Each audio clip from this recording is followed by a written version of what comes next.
মার্কিন আর ইসরায়েলি প্রযুক্তির সবচেয়ে শক্তিশালী আকাশ প্রতিরক্ষার 4 নিরাপত্তা ব্যবস্থাকে গুঁড়িয়ে দিয়ে নেতানিয়াহুর দেশের প্রাণকেন্দ্রে আছড়ে পড়েছে মিসাইল। ইয়েমেনের প্রতিরোধ দলের ছোড়া ব্যালিস্টিক মিসাইল আঘাত হেনেছে ইসরায়েলের প্রধান বিমানবন্দর বেন গুরিয়নে। ঘটনার ভয়াবহতায় স্তব্ধ ইসরায়েলিরা।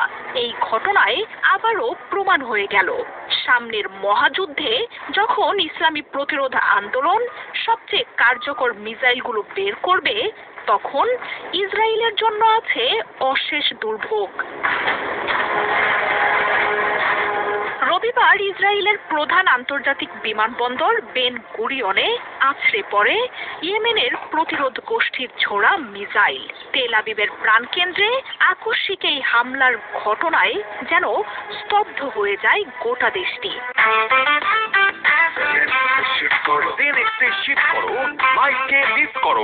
এতদিন দেশ জুড়ে একের পর এক হামলা হলেও কড়া নজরদারিতে সেসব হামলার ক্ষয়ক্ষতি নিয়ে সংবাদ প্রকাশ করতে দেয়নি ইসরায়েল সরকার।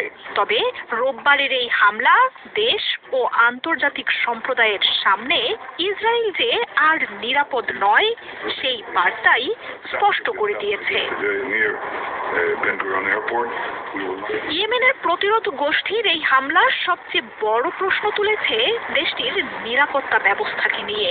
একটি বা দুটি নয়, নেতানিয়াহুর দেশটির আকাশ পাহারায় রয়েছে বিশ্বের সবচেয়ে শক্তিশালী 4টি নিরাপত্তা ব্যবস্থা। ডেভিড স্লিং, আয়রন ডোম, অ্যারো আর সবশেষ মার্কিন থার্ড প্রতিরক্ষা দিয়ে ইসরায়েলে 4 স্তরের বলয় সৃষ্টি করে রেখেছে সামরিক বাহিনী। তবে রবিবারের হামলায় সর্বশক্তির এই 4 প্রতিরক্ষার একটিও কাজে আসেনি। ইয়েমেন থেকে ছোড়া মিসাইল ঠেকাতে পুরোপুরি ব্যর্থ হয়েছে এসব প্রযুক্তি। আয়রন ডোম, ডেভিড স্লিং, অ্যারো আর থার্ডকে নিয়ে ইসরায়েল ও মার্কিন বাহিনীর দম্ভ যেন পায়ে পিষে ফেলেছে প্রতিরোধ যোদ্ধারা। ইয়েমেনের বাহিনীর অস্ত্রের সামনে এসব প্রতিরক্ষা যে কতটা ভঙ্গুর সেটাই প্রমাণ করে দিয়েছে এই হামলা। সব চেষ্টার পরও মিসাইল শনাক্ত করতে না পারার কথা স্বীকার করে নিয়েছে নেতানিয়াহুর বাহিনী। এমনকি ইয়েমেনের মিসাইলটি ধ্বংসে দূরপাল্লার অ্যারো আকাশ প্রতিরক্ষা সক্রিয় করে ইসরায়েলি বাহিনী। সক্রিয় করা হয় আয়রন ডোমও। মিসাইল পাঠানো হয় মার্কিন প্রতিরক্ষা ব্যবস্থা থার্ড থেকেও। তবে সেসব ফাঁকি দিয়েই বেন গুরিয়নে আছড়ে পড়ে ক্ষেপণাস্ত্রটি। হামলার এই ঘটনায় তোলপাড় শুরু হয়েছে নেতানিয়াহুর প্রশাসনে। নিজ দেশের নিরাপত্তা রক্ষা না করে একের পর এক যুদ্ধে জড়ানো নেতানিয়াহুর বিরুদ্ধে ক্ষোভে ফুঁসছে বাসিন্দারা।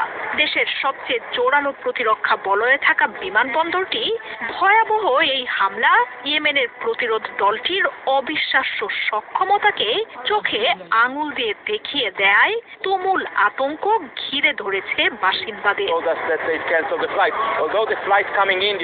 হামলার এই ঘটনায় ইসরায়েল অবশ্য দায় দিচ্ছে ইরানকেও।